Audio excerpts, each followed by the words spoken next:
بے اولادوں کی اولاد نرینہ کے لیے بلند تر صلوات۔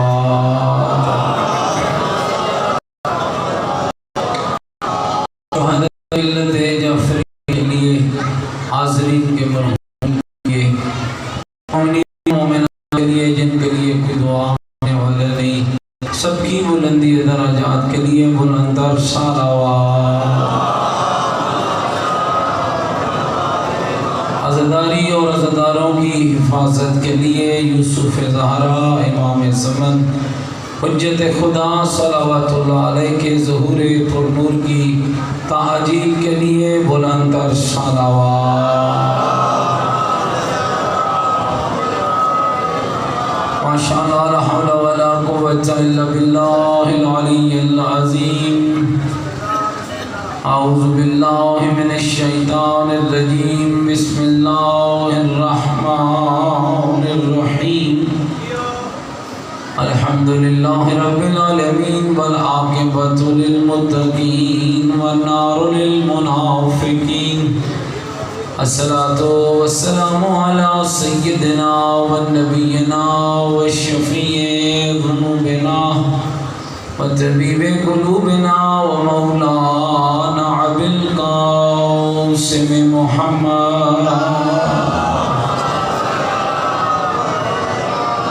وآلہ الطیبین الطاہرین المعصومین المظلومین المنتجبین ولعنت اللہ علی اعدائہم ملعونین۔ اما بعد فقد قال الحکیم فی القرآن المجید وقولہ الحق وهو اصدق القائلین۔ بسم اللہ الرحمن الرحیم۔ من عمل صالحا من ذکر او انثی وهو مؤمن فاولئک يدخلون الجنہ یرزقون فیہا بغیر حساب۔ قال الرسول صلی اللہ علیہ وآلہ وسلم یا علی انت وشیعتک هم الفائزون۔ بلند تر صلوات۔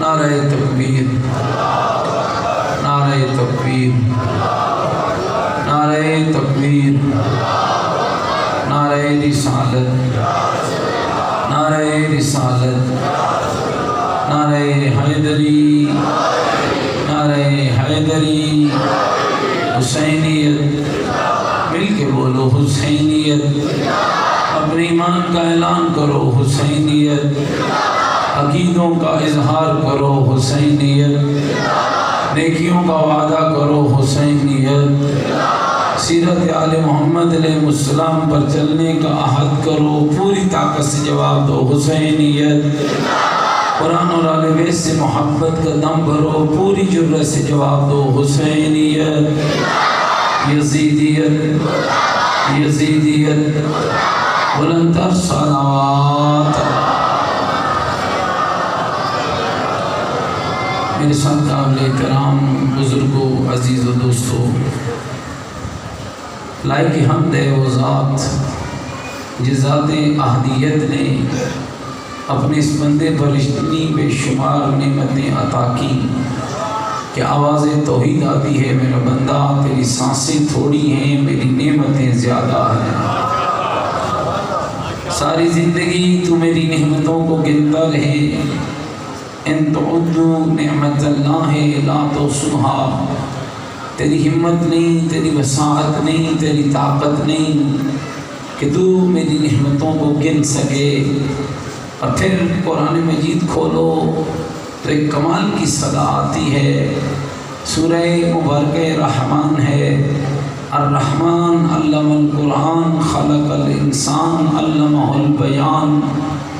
اللہ کائنات سے آغاز گفتگو کرتا ہے، آسمان کی بناوٹ سے بات شروع کرتا ہے، زمین کے بچھونے تک چلا جاتا ہے، سمندروں کی طغیانیوں سے بات چھڑتا ہے، دریاؤں کی روانیوں تک چلا جاتا ہے، خلقت انسان سے بات شروع کرتا ہے، انسان کی آخرت تک چلا جاتا ہے، دنیا کے باغات سے بات چھیڑتا ہے، جنت کی نعمتوں تک چلا جاتا ہے اور پھر متوجہ کر کے کہتا ہے فَبِأَيِّ آلَاءِ رَبِّكُمَا تُكَذِّبَانِ، میری کس کس نعمت کا انکار کرے گا؟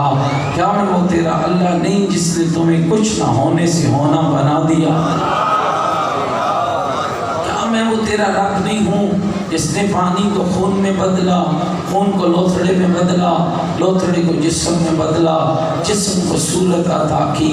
پھر میرے رب نے فرمایا هو اللہ الخالق البارئ المصور لہ الاسماء الحسنی، وہی اللہ ہے جو خالق ہے، وہی اللہ ہے جو بارئ ہے، وہی اللہ ہے جو مصور ہے۔ رحم مادر میں تصویر بناتا ہے تو اللہ، شکل دیتا ہے تو اللہ، بنائی دیتا ہے تو اللہ، گویائی دیتا ہے تو اللہ، طاقت دیتا ہے تو اللہ، عزت دیتا ہے تو اللہ، شہرت دیتا ہے تو اللہ، رزق دیتا ہے تو اللہ، اولاد دیتا ہے تو اللہ، شان دیتا ہے تو اللہ، شوکت دیتا ہے تو اللہ، علی دیتا ہے تو کمال ہے میرے رب کا۔ اور شیعہ اس لیے کئی دنوں سے کہتا آ رہا ہوں تیرا مذہب سچا ہے۔ کیوں سچا ہے؟ تجھے خود کچھ نہیں بنانا پڑا ہے، علی بھی رب نے بنا کے بھیجا ہے، اولا بھی رب نے بنا کے بھیجا ہے، آقا بھی رب نے بنا کے بھیجا ہے، دین بھی رب نے بنا کے بھیجا ہے، شریعت بھی رب نے بنا کے بھیجی ہے، شیعت بھی رب نے بنا کے بھیجی ہے، شریعت بھی رب نے بنا کے بھیجی ہے، شیعت بھی رب نے بنا کے بھیجی ہے، فقہ بھی رب کے بنا کے بھیجی ہے۔ لوگوں کو امام بنانے پڑے ہیں، تجھے رب نے امام بنا کے دیا ہے۔ لوگوں کو عقیدے بنانے پڑے ہیں، تجھے اللہ نے عقیدہ بنا کے دیا ہے۔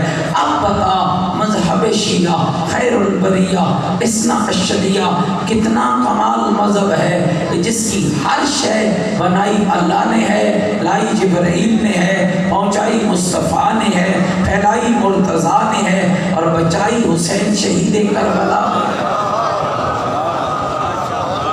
جاگدے بیٹھے ہو؟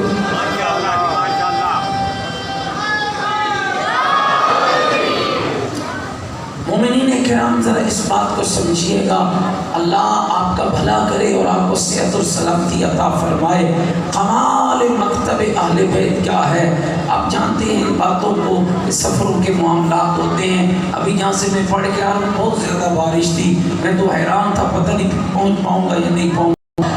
اس طرح سے آپ سفر کرنا ہوتا ہے، اب مجھے آپ کو منانا نہ پڑے، آپ ایک ایک قدم آگے آ جائیں، پیچھے مومنین کہیں بارش میں بھیگ نہ جائیں یا ان کے لیے کوئی مسائل پیدا نہ ہو، جلدی جلدی ماشاءاللہ ایک ایک قدم بیٹھے بیٹھے آگے ہو جائیں تاکہ مومنین آنے والے وہ بھی آپ کے بھائی ہیں، تھوڑا تھوڑا آگے آ جائیں ماشاءاللہ۔ مل کے ایک صلوات پڑھیں محمد و آل محمد کی ذات۔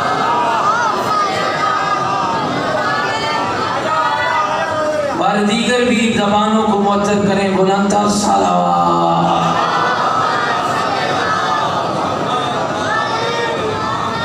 تو مومنین کرام ذرا متوجہ رہنا، بس جہاں جگہ ملتی ہے بیٹھ جائیے، بار دیگر بھی ایک صلوات پڑھیں محمد و آل محمد کی ذات۔ تو میں عرض کر رہا تھا کتنے امین وہ ہاتھ ہیں جن ہاتھوں سے اللہ نے آپ کو دین عطا فرمایا ہے، کتنے پاکیزہ وہ ہاتھ ہیں جن پاکیزہ ہاتھوں سے رب تعالیٰ نے آپ کو دین عطا فرمایا ہے۔ واقعہ کربلا کے بعد ذرا میری طرف توجہ رکھنا بھائی، بے غوری کی اجازت نہیں ہے۔ واقعہ کربلا کے بعد دنیا نے یہ سمجھ لیا تھا کہ حسین ابن علی تو مارے گئے، ان کے اصحاب بھی مارے گئے، خانوادے والے بھی مارے گئے، ایک سید سجاد بچے ہیں، وہ بیمار ہیں، وہ کمزور ہیں، اور مکتب تشیع مٹ جائے گا اور مکتب آل رسول ختم ہو جائے گا۔ لیکن میں کہا کرتا ہوں بدبختو، جس کی حفاظت اللہ کر رہا ہو اور جس دین کو بنایا ہی اللہ نے ہو، اس کو کون مٹا سکتا ہے؟ اس کو کون ختم کر سکتا ہے؟ یہ تو تاریخ انسانیت شاہد ہے۔ 1400 سال یعنی 10 ہجری ولایت علی کا اعلان ہوا تھا، اس وقت سے لے کر آج تک سازشیں ہوتی رہی، گمراہ کن لوگ آتے رہے، مذہب تشیع کے خلاف بغاوتیں ہوتی رہی، پیسے لگتے رہے، اقتدار لگتے رہے، بیت المال لگتا رہا، لیکن مجھے تاریخ بتا دے کہاں چلے گئے وہ پیسے لگانے والے، کہاں چلے گئے وہ تشیع کو ختم کرنے والے؟ تھے وہ مکتب اہل بیت کی بنیادوں کو ہلانے والے، تو اس سے بڑا جملہ میں نہیں کہہ سکتا ہوں۔ جہاں کا گندا خمیر تھا وہیں چلے گئے، علی والے کل بھی زندہ تھے، علی والے آج۔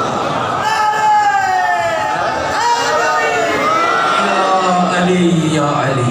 تو لہذا دوستو دیکھو، میں تھوڑا سا تاریخ عرض کرنا چاہتا ہوں، تھکے تو نہیں بیٹھے میری باتوں سے۔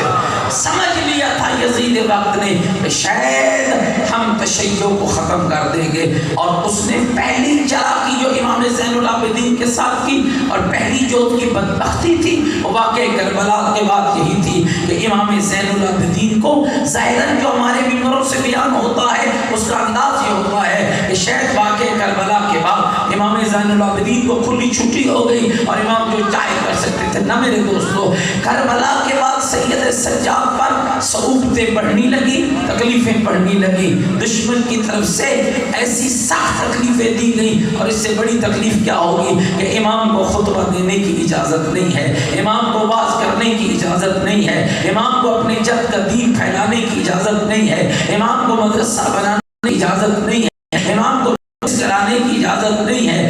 اور یہ یزیدیت کی چال تھی، جب زین العابدین لوگوں میں واضح نہیں کر پائیں گے، بات ہی نہیں کر پائیں گے، تو کربلا مٹ جائے گی اور کربلا ختم ہو جائے گی۔ میں کہوں گا اے یزید وقت، تو کربلا کو کیا مٹھائے گا؟ کربلا کی شمع تو رب نے جلا رکھی ہے، کربلا کا نور ہدایت تو اللہ دے رہا ہے، اور کربلا وہ زمین ہے جو آیت الکرسی کی اس آیت کی مصداق ہے، اللہ ولی الذین آمنوا یخرجهم من الظلمات الی النور۔ جن کا ولی اللہ ہوتا ہے، اللہ گندگی سے نکال کر نور کی طرف لے جاتا ہے۔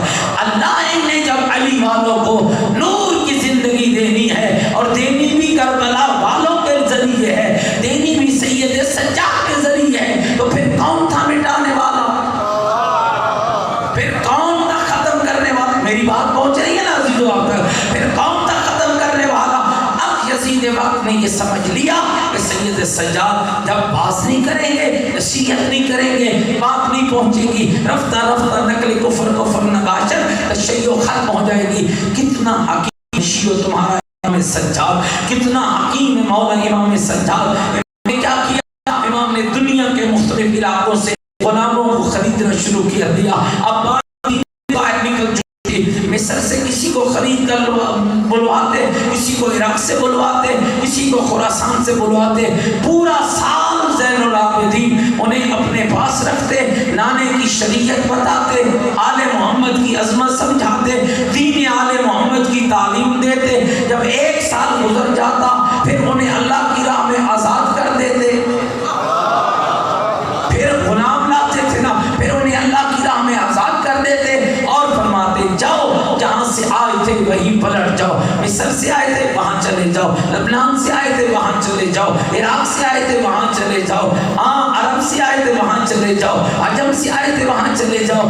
اور جاننے والے پوچھتے مولا اب ہماری ذمہ داری کیا ہے؟ اس کا مطلب یہ ہے جو زین العابدین کے دروازے پہ آ جائے، زین العابدین اسے ذمہ دار بنا دیتا ہے، اسے ذمہ دار بنا دیتا ہے۔ اور اب پوچھ رہے تھے مولا ہماری ذمہ داری کیا ہے؟ آواز آتی تھی تمہاری ذمہ داری یہ ہے جو کچھ میں نے سکھایا ہے اسے اپنے وطن پہ جا کے پھیلاؤ تاکہ دنیا کو خبر ہو جائے حسینیت کیا ہوتی ہے، یزیدیت کیا ہوتی ہے۔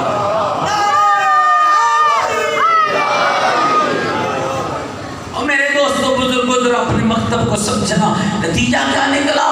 یہ سن 61 ہجری سے بات شروع ہوئی، 61 ہجری 10 محرم امام حسین علیہ السلام کی شہادت کا دن ہے۔ اس وقت سے امام زین العابدین نے، اور پھر جب پلٹ کر آئے تو یہ ایسا اہتمام کیا، سن 95 ہجری جب امام زین العابدین کی 25 محرم کو شہادت ہوتی ہے تو اس وقت مکتب اہل بیت کے لائق شاگردوں کا ایک پاکیزہ گلدستہ تیار ہو چکا ہوتا ہے، جس میں کوئی ابو بصیر ہے، جس میں کوئی زرارہ بن عایون ہے، جس میں کوئی محمد ابن مسلم ثقفی ہے، جس میں کوئی قمیت اسدی ہے، جس میں کوئی حشام ہے، یعنی ایک پاکیزہ، جس میں کوئی ابان بن تغلب ہے۔ یہ وہ سارے نام جو میں گر رہا ہوں یہ اس یونیورسٹی کے پڑھے ہوئے تھے جو زین العابدین نے بنائی تھی، یعنی دنیا کے مختلف علاقوں سے یہ لگ بھگ میرے دوستو 35 سال بنتا ہے. زین العابدین چپ نہیں بیٹھے, فقط گریہ نہیں کرتے رہے. جہاں بابا کے دکھوں کو یاد کرتے تھے وہاں بابا کے مشن کو بھی بڑھاتے تھے,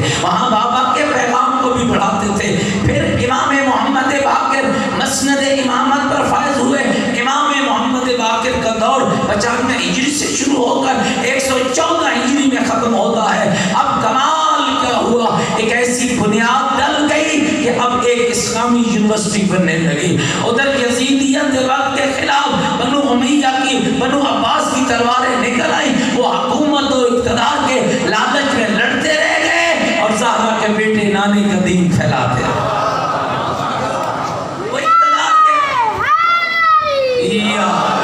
اقتدار کے بھوکے تھے, وہ اقتدار کے ویشی تھے, وہ اپنے چکروں میں پڑے رہے. پتہ تب چلا جب جعفر صادق اسلام کے پاکیزہ ماتھے پر ایک ایسے ستارے کی طرح نمودار ہوئے کہ آپ کے امام صادق نے ایک پاکیزہ یونیورسٹی کی بنیاد رکھ ڈالی. اور اس یونیورسٹی کی بنیادوں میں اگر غور کیا جائے تو سارا کام زین العابدین اور محمد باقر مولا نے کیا. کیسے لائے شاگرد بنائے. آج کی مجلس میری فقط ائمہ کے ان شاگردوں کے متعلق ہے جن کے پاکیزہ فکر کی وجہ سے آج آپ شیعہ بنے بیٹھے. اگر وہ ائمہ کے شاگرد نہ ہوتے آج آپ کے پاس حلال و حرام کی کوئی تمیز نہ ہوتی. حلال و محمد حلال الی یوم القیامہ, یہ انہی لوگوں کی مرہون منت ہے. حرام و محمد حرام الی یوم القیامہ, یہ انہی بزرگوں کی محنت ہے. زرارہ بن عاجم شیعہ اہل قرار ذرا سوچنا پڑے گا, خولوں سے نکل آئیے. ضرورت ہے اس وقت امام زمانہ کو بھی ایسے شاگردوں کی کہ آج بھی کوئی زرارہ بن عاجم پیدا ہو جائے, آج بھی کوئی ابو بصیر پیدا ہو جائے, آج بھی کوئی حشام پیدا ہو جائے, آج بھی کوئی قمیت اسدی پیدا ہو جائے, آج بھی کوئی قبیل پیدا ہو جائے, آج بھی کوئی زہیر پیدا ہو جائے, آج بھی کوئی بریر پیدا ہو جائے, اور انہی مجلسوں کے ذریعے پیدا ہوں. کب ہوں گے؟ جب ان ممبروں پر یا قرآن بیان ہوگا یا 14 کا فرمان بیان ہوگا. اپنے منصب کو سمجھیے, اپنی نسلوں کی تربیت کیجیے. شیعہ تمہارا مقام علم ہے, عمل ہے, کردار ہے, سیرت ہے. ایسے لائق شاگرد پیدا کیے. اگر آپ مجھے اجازت دیں تو میں 2-3 شاگردوں کے حالات آپ کو سنا. ائمہ کے کن شاگردوں نے آپ تک یہ فقہ آل محمد پہنچائی ہے؟ زرارہ بن عاجم نام سنا ہے؟ حضرت زرارہ بن عاجم 30,000 حدیثوں کا حافظ تھا. 30,000 حدیثوں کا حافظ. بات کرنا آسان ہے, شیعوں خوش نصیب ہو, لوگوں کو حدیثیں گھڑنے کے لیے فیکٹریاں لگانی پڑی. تم تک حدیثیں انہوں نے پہنچائی ہیں جو زین العابدین کے پہلو میں بیٹھا کرتے تھے, جو محمد باقر کے ساتھ بیٹھتے تھے اور اتنے قابل تھے کہ امام محمد باقر فرماتے تھے زرارہ مسجد نبوی جایا کرو, میرے نانے کے ممبر پہ بیٹھا کرو, میں حکم دیتا ہوں. اور اس ممبر پر بیٹھ کر مدینے والوں کو آل محمد کی فقہ بتایا کرو. میں محمد باقر کے قائل شرط ہوں کہ مدینے میں تمہارے جیسے شیعہ پیدا ہو جاتا ہے. زرارہ بن عاجم جیسے شیعہ, وہ شیعہ جو عالم و معامل ہو, صاحب کردار ہو, محدث ہو, راوی ہو, مفسر ہو. زرارہ عام شخصیت نہ تھی, کل سمجھنے بیٹھے. مفسر, محدث, راوی, آل محمد کا بااعتماد شیعہ, 30,000 حدیثوں کا حافظ. محمد ابن مسلم ثقفی یہ دوسرا شاگرد ہے, اور اس کا کمال یہ ہے کہ اس نے زین العابدین کا دور بھی دیکھا, محمد باقر کا دور بھی دیکھا, اور جعفر صادق کا دور بھی دیکھا. اور امام محمد باقر فرماتے تھے اگر تفسیر زرارہ اور محمد ابن مسلم ثقفی نہ ہوتے لوگوں تک آل محمد کی فقہ کی پاکیزگی نہ پہنچ پاتے. یعنی ایسی شخصیات آج ہم بڑی آسانی سے بات کر دیتے. میرے عزیزوں میں نے کئی لوگوں کو سنا کیا جانتا ہے سیستانی کو کیا پتا کہ علی کی ولایت کیا ہے. خمینی کون ہے؟ وہ تو ایک مکسر مولوی تھا. بند کر ان زبانوں کو, تالے لگا ان زبانوں کو. اگر خمینی مکسر تھا تو تو علی والا کیسے ہے؟ اگر آیت اللہ سیستانی مکسر ہے تو تجھے کیا پتا کہ شیعہ کیا ہے جس کی زندگی علی کی چوکھٹ پہ گزر گئی. اور میرے دوستو اپنے ممبروں کو پاکیزہ بناؤ. ان لوگوں کو لو جو تمہیں اہل بیت کا علم بتائیں. میں نہیں کہتا بے شک ذاکر ہمارے بھائی آئیں, قصیدہ پڑھیں, بن پڑھیں, مسائل پڑھیں, فقہ نہ بیان کریں. فقہ وہی بیان کرے جو بیان کرنے کے لائق ہے. فقہ کی حساسیت میں ہاتھ نہ ڈالو. تمہیں نہیں پتا ہے نماز کے ارکان کیا ہے, نہ چھیڑو. تمہیں نہیں پتا نماز کے واجبات کیا ہے, نہ چھیڑو. تمہارا کام ہے ذکر میں ذاکر ہوں. مجھے کیا لگے کہ میں امام کی فقہ بتاؤں, میں مسائل کھالوں. مجھے کیا لگے کہ میں امام کی فقہ بتاؤں. اپنا اپنا کام کرو.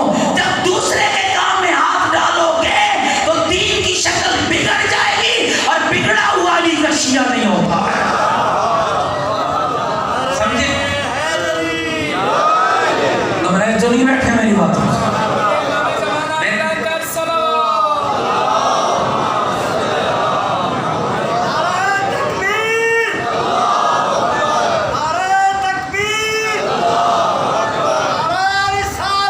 یا رسول اللہ, یا علی, یا علی. گھبرا تو نہیں کیا میری بات. محمد ابن مسلم ثقفی 46,000 حدیثوں کا حافظ. ہاں, اگر کوئی 46,000 حدیثوں کا حافظ ہے تو آ کے ممبر پہ مسئلہ دے رکھے. حدیث ایک نہ آتی ہو اور چل پڑے بندہ امام صادق کی فقہ میں ہاتھ ڈال دے. عربی کے ایک لفظ کا ترجمہ نہ آتا ہو, کھڑا ہو جائے بندہ فقہ بیان کر رہے, تو کی نہیں بنتی. عطائیوں کے پاس نہیں جاتا ہے اچھا شریف مریض. اپنی تشخص کو برقرار رکھو, اپنی ذمہ داری پوری کرو. اللہ نے آپ کو زبان دی ہے, آپ بول سکتے, سچ بولے. کہانیوں والا مذہب نہیں ہے تشیع, قصوں والا مذہب نہیں ہے تشیع. قرآن, دین, فقہ, اصول, حدیث, روایت, آیت.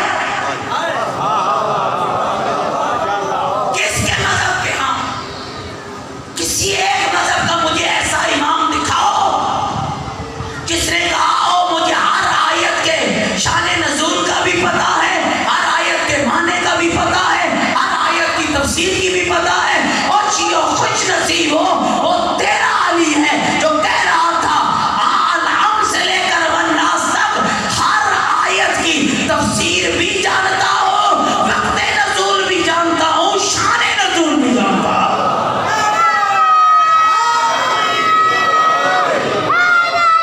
یا علی, یا علی. میرے دل سمجھ آتی نہیں. محمد ابن مسلم ثقفی 46,000 حدیثوں کا حافظ, آل رسول کا معتمد شیعہ, کمیت اسدی. ایک جملہ سنا نا اللہ نے, اور اسی جملے پہ میں بات سمجھوں. کمیت اسدی راوی ہے, محدث ہے, مفسر ہے, شاعر ہے, ذاکر ہے. جاگتے بیٹھے ہو اندر آ گئے ایجنٹ میں وہ دے سمجھ آئیے گا.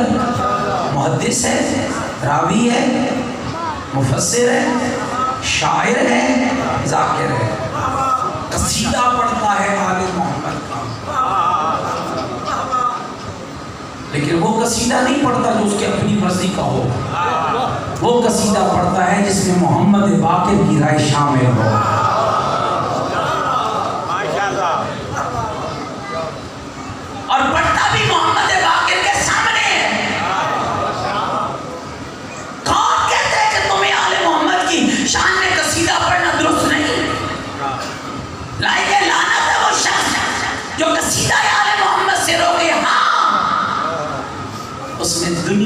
گندگی کی ملاوٹ نہ ہو، یہ ضروری ہے۔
یہ ممبر قرآن فرمان کے بیان کا ممبر ہے۔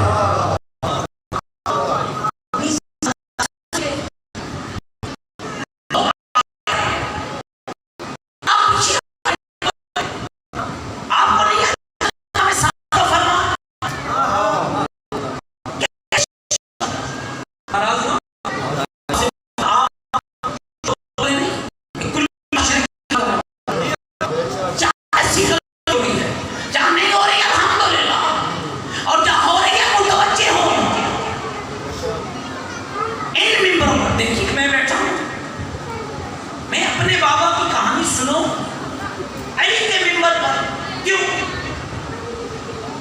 اس ممبر کا تقدس یہ ہے کہ میں کہوں کہ جعفر صادق نے یہ کہا ہے اور محمد باقر نے یہ کہا ہے۔ تو لطف امام صادق کا ہے میری بات میں محمد باقر کی بات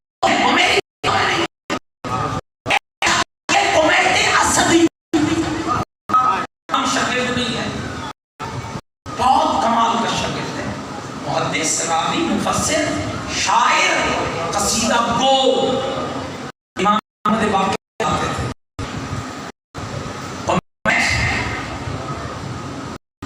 پردہ کا تناظر ایک طرف فادہ ایک طرف اور امام کے کیا ہوتے، امام کے ہوتے، اور فرزدوں کو بٹھا کے کہتے مجھے سناؤ کہ میرے دادے علی کی شان کیا ہے،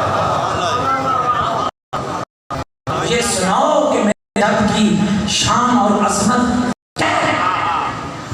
پھر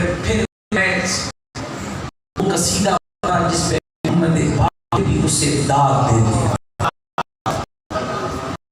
داد کرنے ناچنے کا نام داد، ممبر ویلے کا داد نہیں ہے، مار کر امام بارگاہ کو نجس کا نام داد نہیں ہے، گندگی نہ لا امام کے گھر میں، پوچھتا امام یہ امام بارگاہ ہے، ڈیرا تیری کوٹھی نہیں ہے، اگر ایسی غلاظت کرنی ہے تو اپنے گھر جائے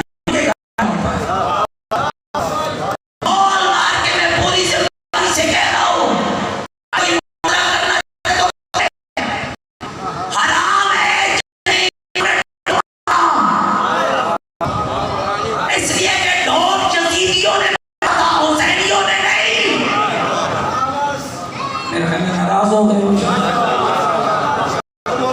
ان محفلوں کی پاکیزگی کا خیال رکھو،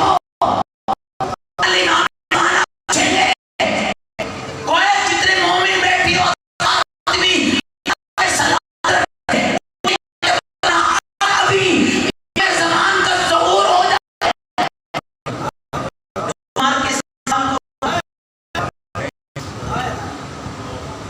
ناچ کے استقبال کرو گے، تو پھر سن جب امام زمانہ کے ڈھول زمانے کے سامنے ڈھول مارنا اچھا نہیں لگتا، تو پھر امام کے جشن میں بھی ڈھول مارنا اچھا نہیں لگنا چاہیے۔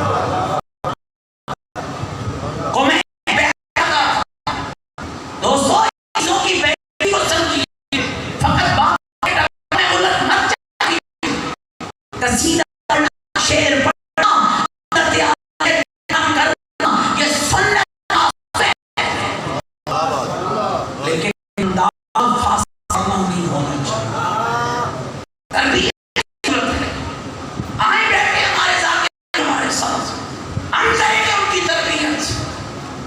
لیکن بیٹھے تو صحیح شدت کے ساتھ. آپ حیران ہوں گے دوستو، دل روتا ہے جب اس آنے کی توہین ہوتی ہے. ہم کسی فاسق اور فاجر کا لباس نہیں، آل محمد کا لباس ہے. اپنی امامہ پہنے مجھے فخر ہے کہ میں نے کسی ایکٹر کا لباس نہیں پہنا. میری شان ہے، یہ میری عزت ہے.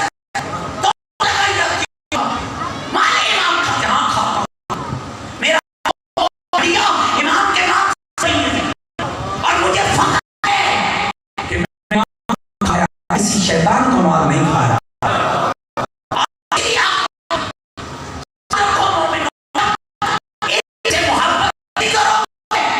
اس وقت تک قوم کی ترقی ممکن نہیں.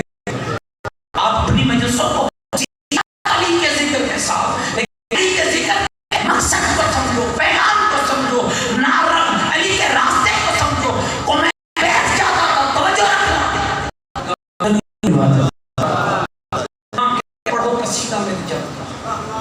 کرو بیان منت میری جب کی. حضرت عمیر اشعار پڑھتا، محمد باقر اسے داد دیتے. اگلی سنا جب داد دیتے ہو گئی پھر اٹھا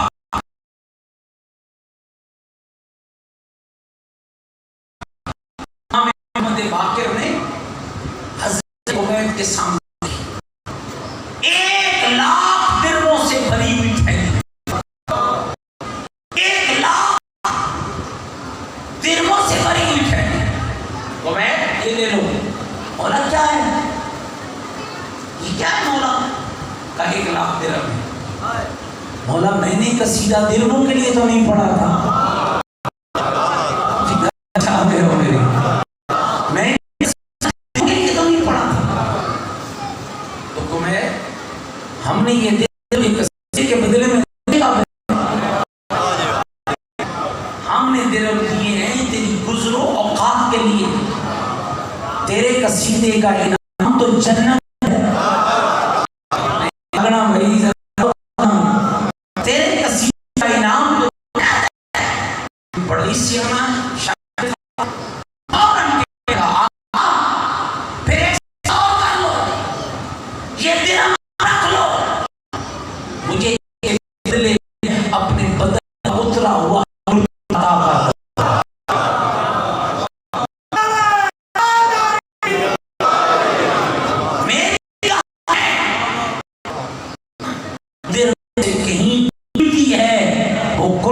جو بدن امام باقر سے مس ہو کے آ رہا ہے.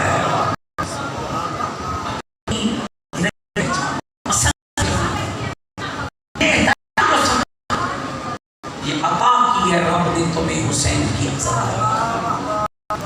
یہ عطا تمہیں اس منصب کی یہ نعمت ہے. نعمت کرو گے تو اللہ اضافہ کرے گا، نہیں کرو گے تو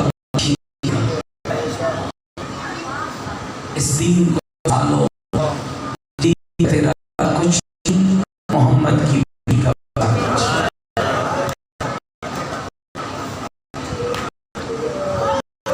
سیدانی کے وقت لٹنے کا موسم آ گیا.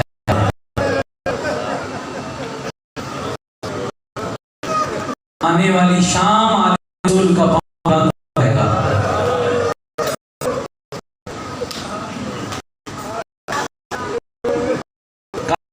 ہوگا چھوٹے پیاز بھی لگ رہے خالی جام ہاتھوں میں اٹھا کے سکی ایک ایک خیمے پہ جا کے کہے گی ہے پانی کا گھونٹ تو میرے سر پہ آ. امت نے ظلم کیا ہے. بیٹھ کے سوچا کیا جرم تھا 3 بیٹے ایک بدن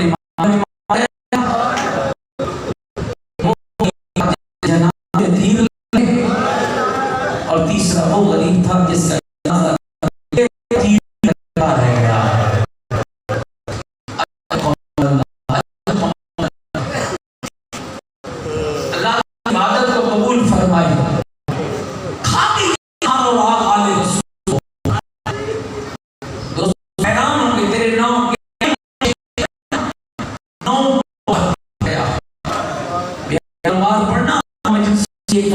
پر ہے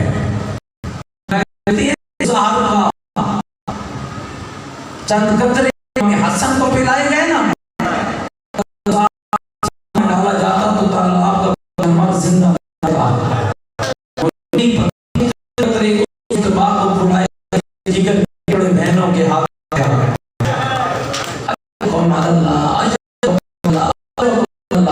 اور بہنوں کے پردے سلامت کرے. حسن مشتبہ میں ایک جملہ کہہ کے اپنا موضوع سے پڑھوں. کائنات کا وہ غریب ہے آج تم نے ایسا نہیں سنا کہ میں نے سفید کپڑا لے جاؤ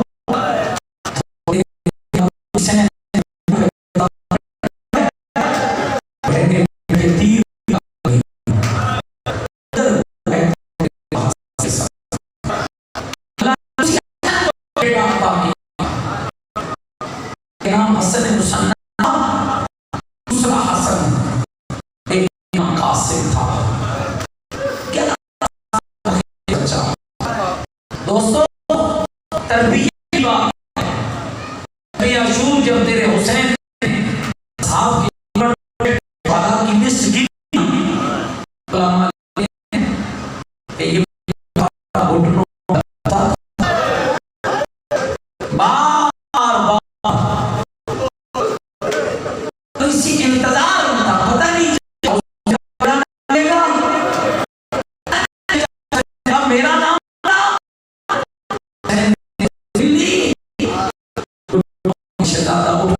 چچا کل شہید ہو میں میرا نام نہیں آواز تیری علی اصغر بھی ہے عزادارو اصغر کا نام آیا نا شہزادہ طلبہ ڈر کے کہنے لگا چچا کیا کمینی فوج میں بیوں کے منہ میں داخل ہو جائے آپ کیسے جاتے تھے بیوں کے کیا ہو جاتے چادریں لوٹے چلے گئے کیسے باتیں بے مغنا بے رضا نیزوں کی انیوں چادریں لوٹے گی کیسے بتاتا حسین تیری زینب ساتھ غازی بن کہنا دے گی. ہاشمی جوان حسین نے تسلی اور تسلی کہتا بیٹا اصغر میدان جائے گا. حسین نے ماتھا چوما. عاشور کا سوچ مطابق کی آزاد ہو گئے لاکھر آل رسول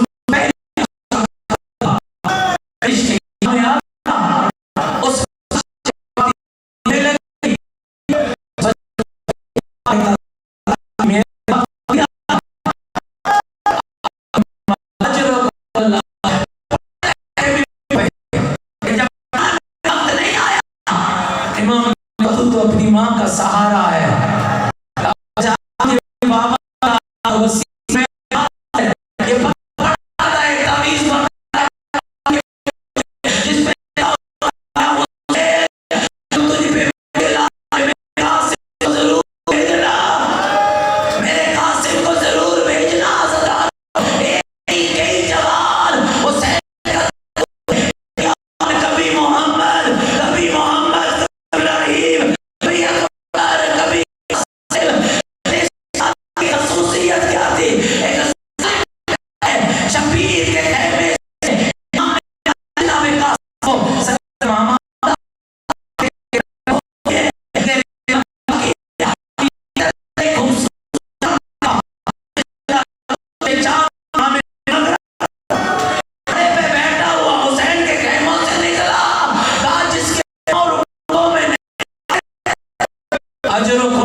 حسین